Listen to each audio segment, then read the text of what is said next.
Mahigpit na ngayong ipagbabawal sa mga government vehicles ang pagdaan sa EDSA bus lane.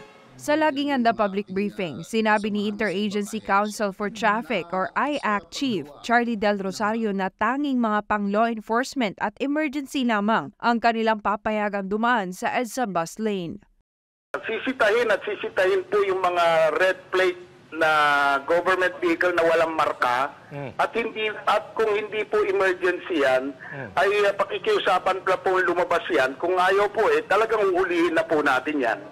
Tuloy-tuloy naman po yun. May mga nahuli na po tayo. Maliban dito, maging ang mga pribadong sasakyan na nakasunod sa emergency vehicle na dadaan sa EDSA bus lane ay kanila ring huhulihin. Yun lang yung emergency vehicle ang patutuluyin.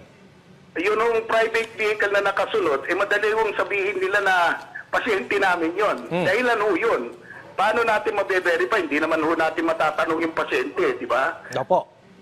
Talagang uulihin pa rin namin yan. Basta maliwanag po yun. Only emergency vehicle. Kasi pwede naman po na tumuloy na lang ho sila sa ospital Di ba? Hindi naman ho sa walang puso ho ang IAC. Pero ang presumption kasi, kung emergency po yun, nasa emergency vehicle po yun. So, hindi naman ho natin pwedeng sabihin na, oo nga, paano ho natin mapapatunayan? Mahirap po yun.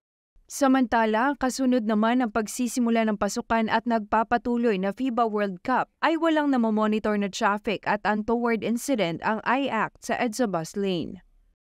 Opo, Anjo, ganito, maganda naman po yung ating sistema.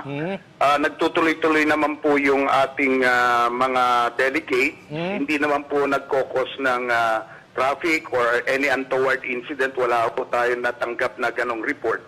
Doon naman ho sa balik eskwela natin, normal naman po yung takbo ng ating mga bus carousel at yung mga base sa bus carousel, no? So nagsisilbihan naman po natin yung mga mananakay, hindi lang po yung ating mga estudyante, pero yun na rin pong mga regular nating mananakay ngayon. Sa huli, nanawagan si Del Rosario sa publiko, lalo na sa mga nagmamaneho ng pribadong sasakyan na iwasan ang paggamit ng EDSA bus lane.